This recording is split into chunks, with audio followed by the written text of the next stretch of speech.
Hello everyone! Welcome back to Ren's Let's Play of Kotor 2. We actually have voiceover, and my feet appear to be clipping into the ground. Isn't that lovely? Oh my god, it's been a while. 7 full episodes of pretty much no talk. Well, I was talking, you guys just couldn't hear me. I hope you guys weren't too fucking turned off by it. But it was a long process, and hopefully everything is hunky-dory. Last time we left off, we just completed pretty much everything we could on Duxon. We came back, we found that Visas was apparently on the ship earlier than expected. Didn't really see that coming. Made a lightsaber, and a bunch of other stuff. So, of course, you've been following the episodes. That's the gist of it. If you haven't, well, now you have the actual gist of what's happened. Let's see what you got. What you got? Yes, repair all the stuff. Holy crap! It worked. I thought it would fail. Whoops.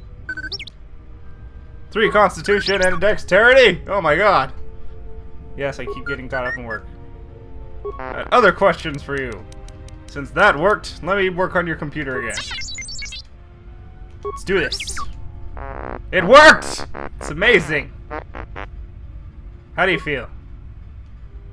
More intelligence and stuff. Let's see. While I was working on you, I feel strangely detached. It was like I was meditating for a second. Yep, let's do that. Other questions? Do you mind if I work on you one last time? I feel like there's something I'm missing. Yeah, let's do it. Alright, be calm.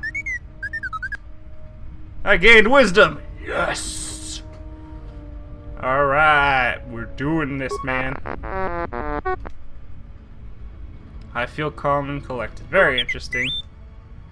You can both, if not in combat, you can speak to him and meditate to recover some of your force points. Interesting.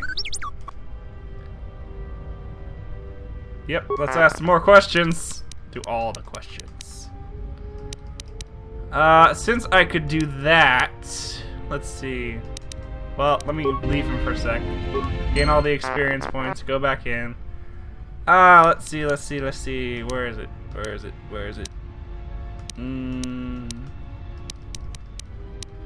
Meditation, masters. Nope, I guess it's not here. I guess I just have to ask him. What's wrong with the education system? Why did you do that? Why are you protecting? Who are you protecting? Old friend, huh? Yep. Same person the hologram was talking about.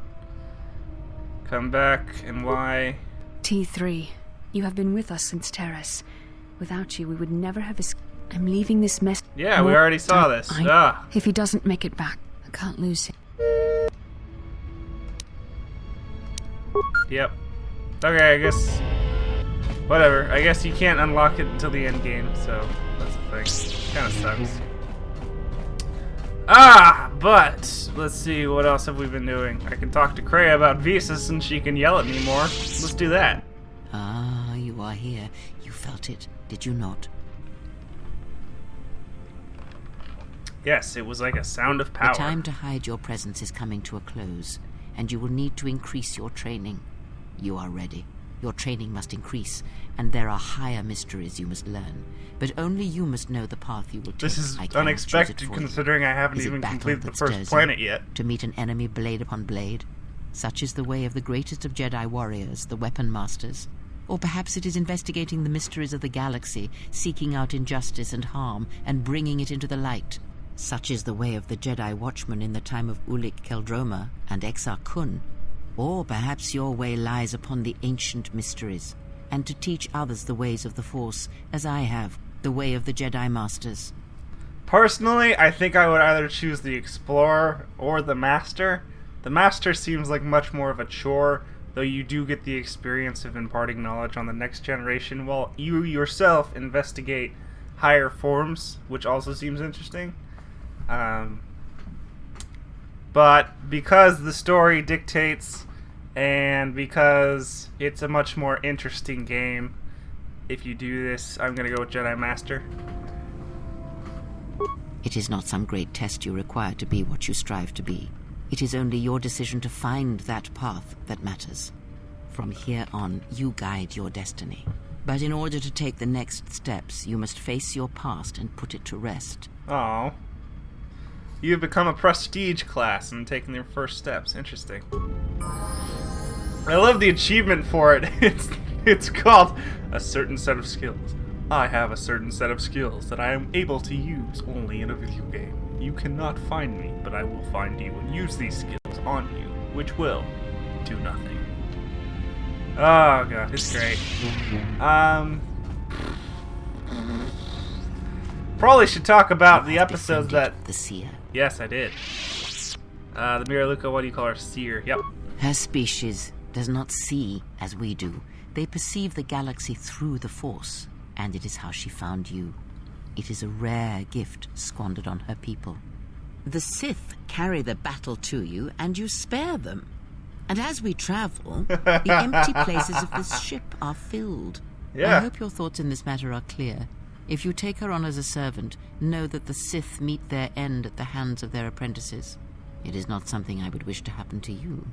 This one you have saved has other masters. Though blind, she has ties to darkness. Her presence here is a threat to us, to you. Do not underestimate her or her loyalty. I'm not really underestimating her. It's like, if this was real life, I'd expect her to stab me in the back like any couple of seconds, even as I taught her or whatever. But it's... she seems to hate the person she's serving, so it's all relative. To its source when the opportunity presents itself, sees through the Force, but she can help us find allies. To more lost Jedi, trust me, all I wanted was her lightsaber. That's so mean. She doesn't seem evil. Let's just go with the opportunity, because that one actually does make sense. Then you are learning. Adam said her planet was wiped out, that it was the only colony of her people. It was the only colony, really? Okay, I guess that... Well, I don't think you guys heard my conversation for that episode. Yeah, that one was a silent episode.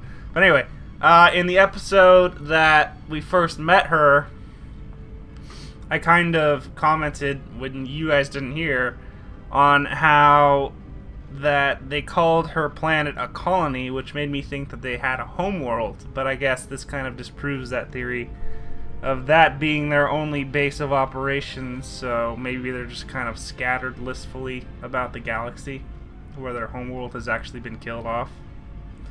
Kind of sad. I doubt she's the last of her people. I mean, if they own an entire planet, they're not gonna just stick to that planet, especially if they're somewhat known.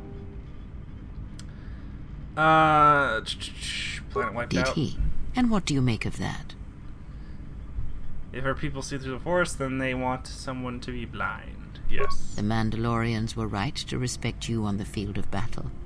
The Jedi are gone, vanished. Now, an entire planet of Force sensitives wiped clean of life. And now this slice of the galaxy is blind. It is no coincidence. The two events are tied. Interesting. Wants the sector of the galaxy blind to the Force so they can move freely. I fear you are right. And I fear it may prove more than that. War is a hunger, and there are spirits in the galaxy whose hunger is never satisfied. Like But there is little to be done about it now. Watch the seer carefully. She may reveal more. Yep, other Ask. questions. Let's see. She did something to my eyesight. Yes. She did nothing to your eyes that was not already there. She has forced this upon you, but such crude methods are the markings of the Sith. Close your eyes. Okay. Feel this ship around you. Close your eyes and get The on your welding knees. of the droid as it goes about its What the work. hell? Oh, okay. Strange glitchy glitch. Computer used stuck motivators. Now, stretch out. Hear the rumble of hyperspace, the hum of the hyperdrive. It's not fixed. Ignore distractions and focus on my voice. The I don't think breathing I'd of be the like... blinded one as she meditates in the dark. Yep, she's doing stuff. Now, listen deeper, past her breathing, and listen. As my feet walk from the ashes of Kotor, I shall not fear, for in fear lies death, and...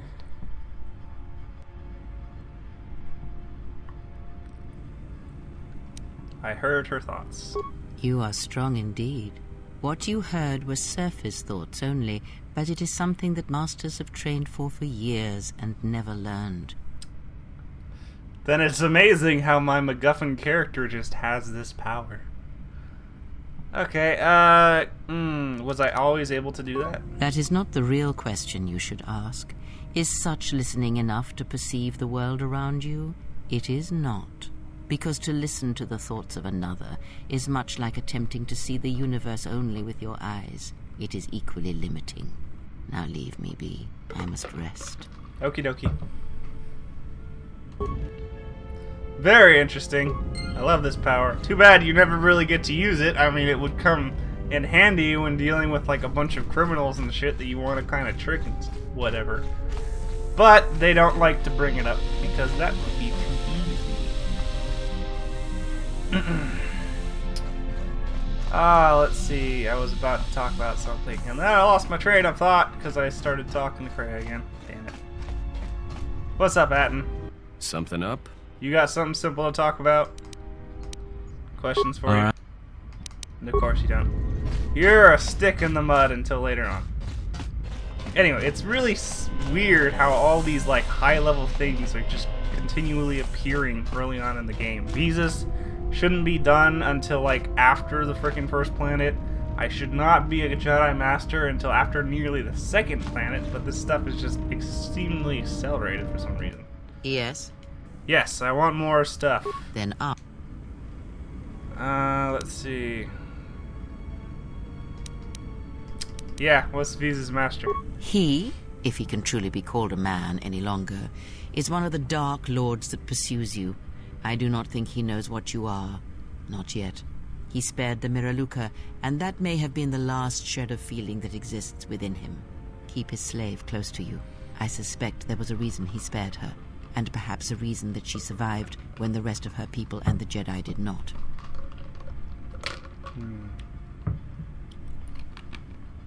How is he no longer a man? One cannot have power of that magnitude that her master possesses and still think and perceive the universe as we do, as most of us do.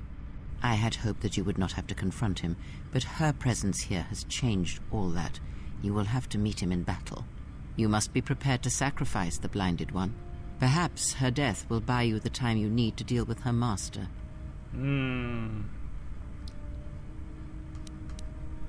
Yes. A twin victory, I think. That's great. If you have such power, then I would make use of it. There is no need to dirty your hands when you can convince another to drive a blade into their own heart. And I thought that I was cold. Oh, you have promise. But wait until you have more years fall upon you, and you will see what a shell your heart will become. How did he destroy her home world? Yeah. It is a technique that is almost as old as the Sith themselves.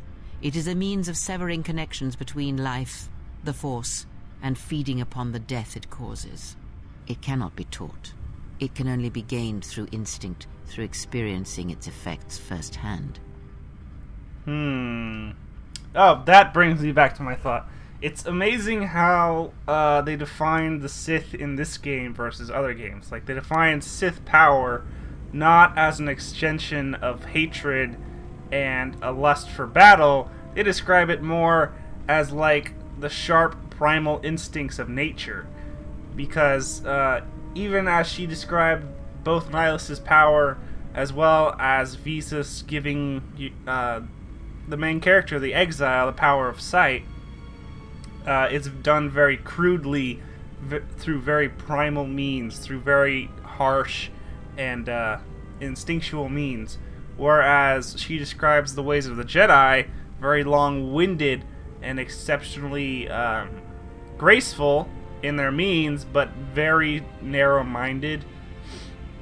and extremely lacking in the baser power of the dark side. So I always thought that was very interesting. Like, they never really addressed that in other points. It's mainly in this game.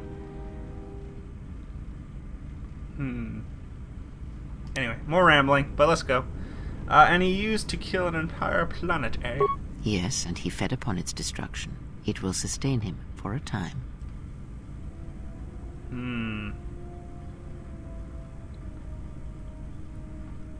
How can anyone have that kind of power? Yeah. Power? Do you think so? You would be wrong. There is no strength in the hunger he possesses, and the will behind his power is a primal thing, and it devours him as he devours others. His mere presence kills all around him, slowly feeding him. He is already dead. It is simply a question of how many he kills before he falls.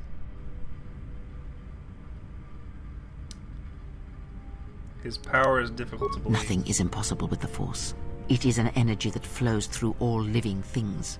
And like energy, it may be harnessed, channeled, and consumed at times.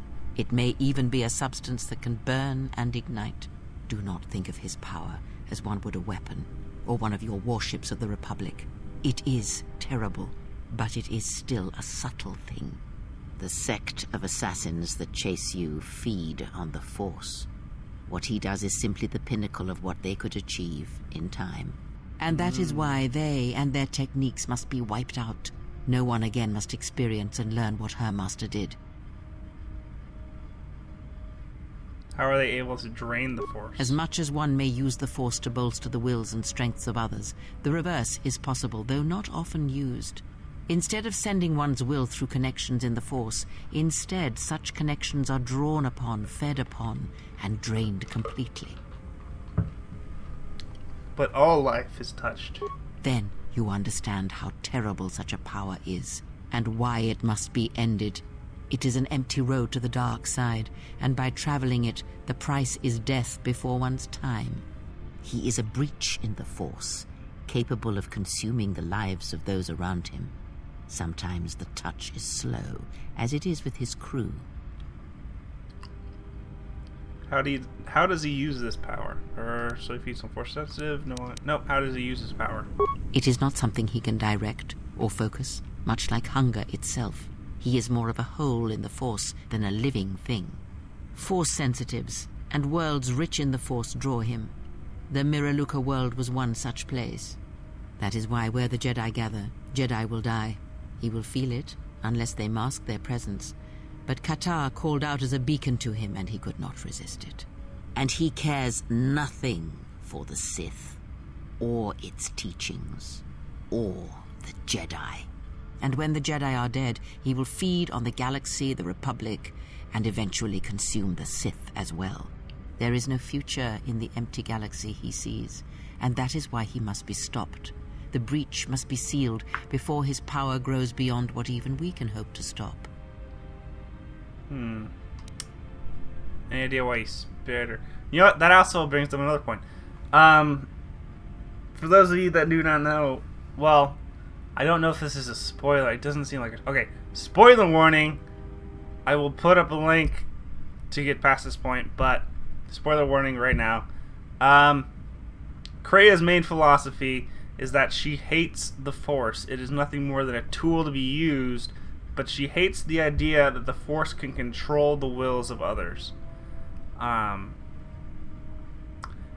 she wants to see its death. Now, what you think from her description of Nihilus as a breach in the Force, one that literally sucks in all the Force and causes everything around him to die, that would be her penultimate goal of killing the Force, of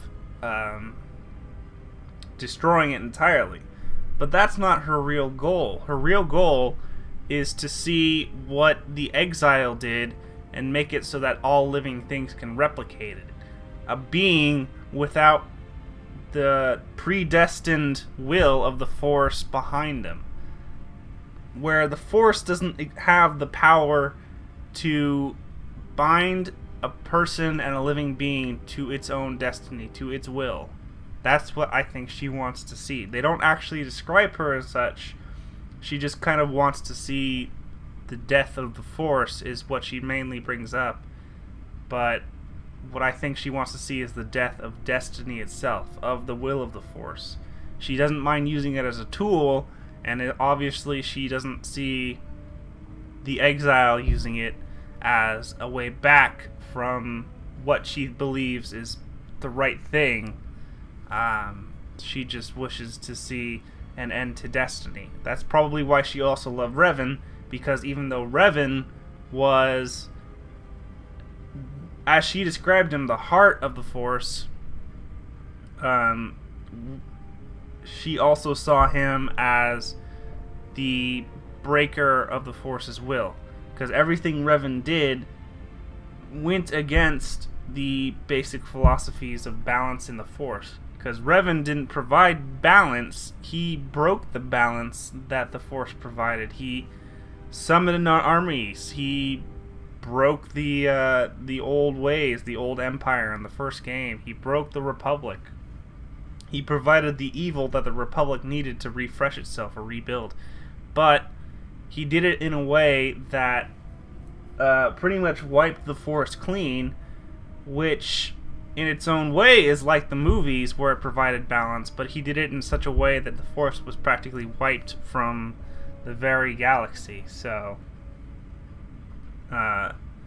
everything he did wasn't necessarily to the Force's will.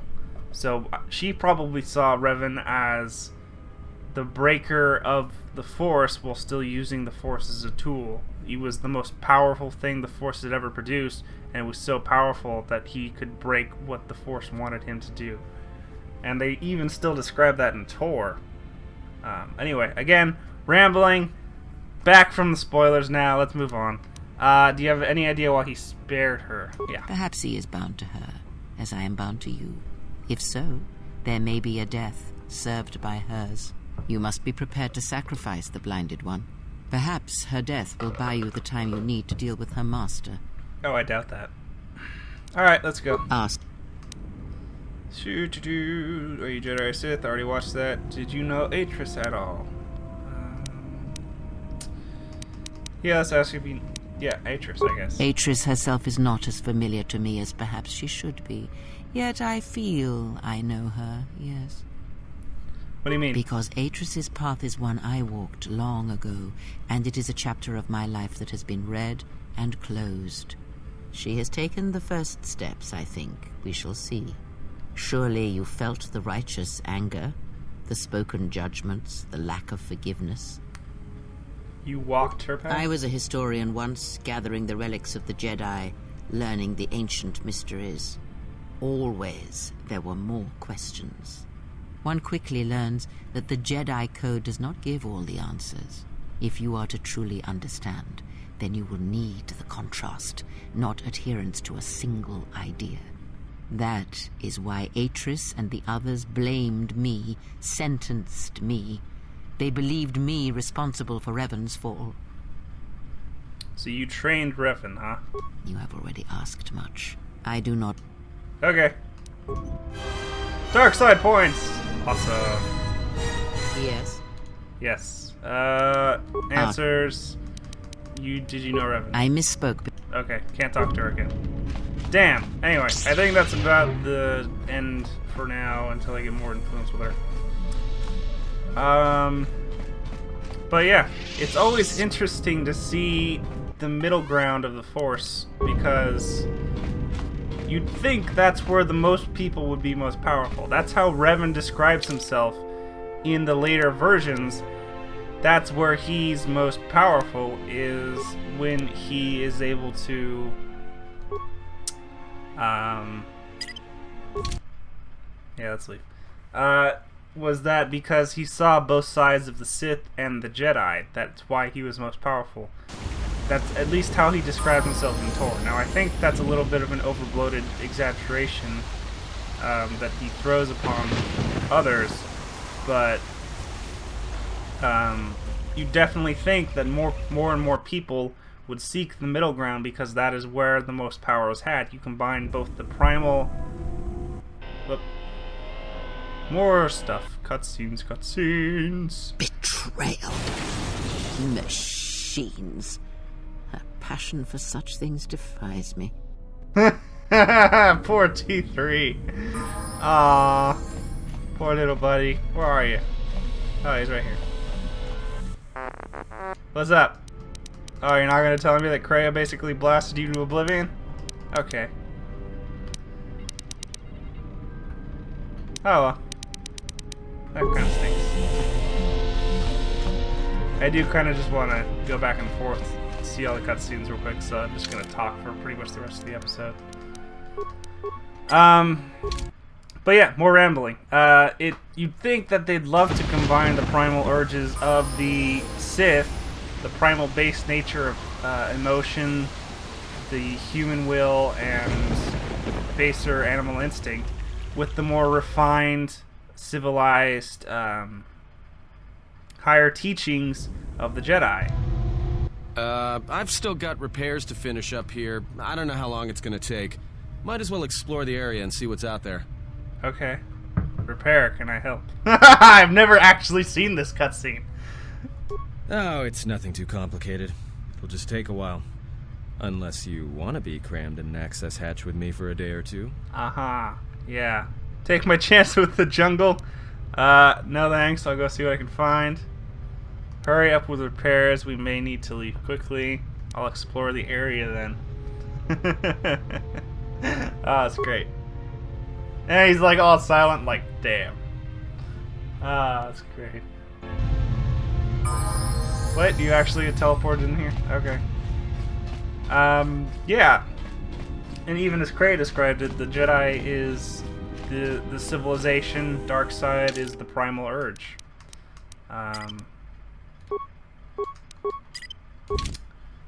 Both are something that you can see in its basic human nature. Do you go with civilization, higher learning, more advanced teaching, restricting oneself to fit society while also seeking higher living and such? Or do you go with the dark side, baser living, living off the land, fueling yourself with emotion, not taking crap from anyone, all that kind of stuff? It's basic human, it's just a basic human struggle. So,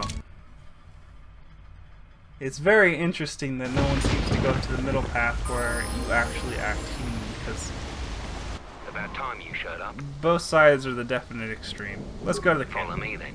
Yes, I will follow you.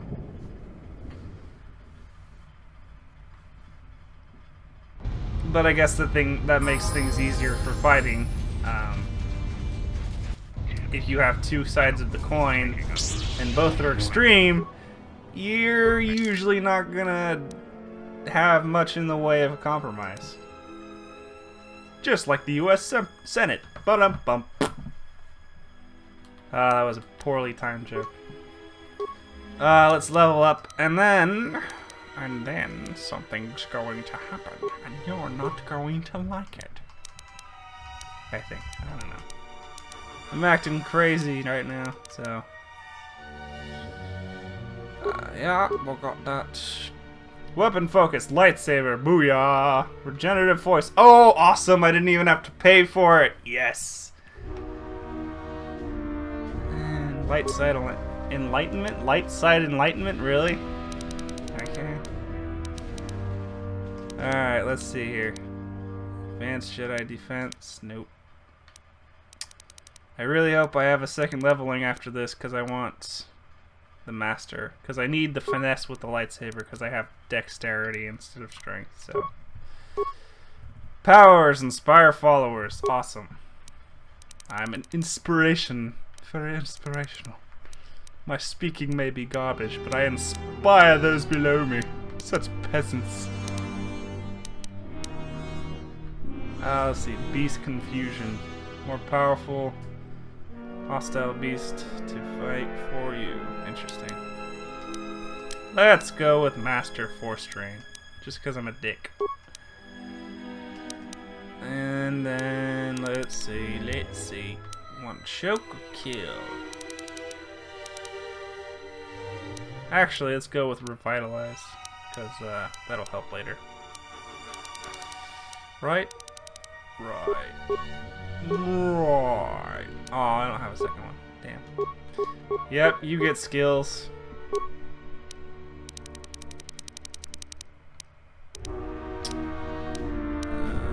Nothing useful. What do you want?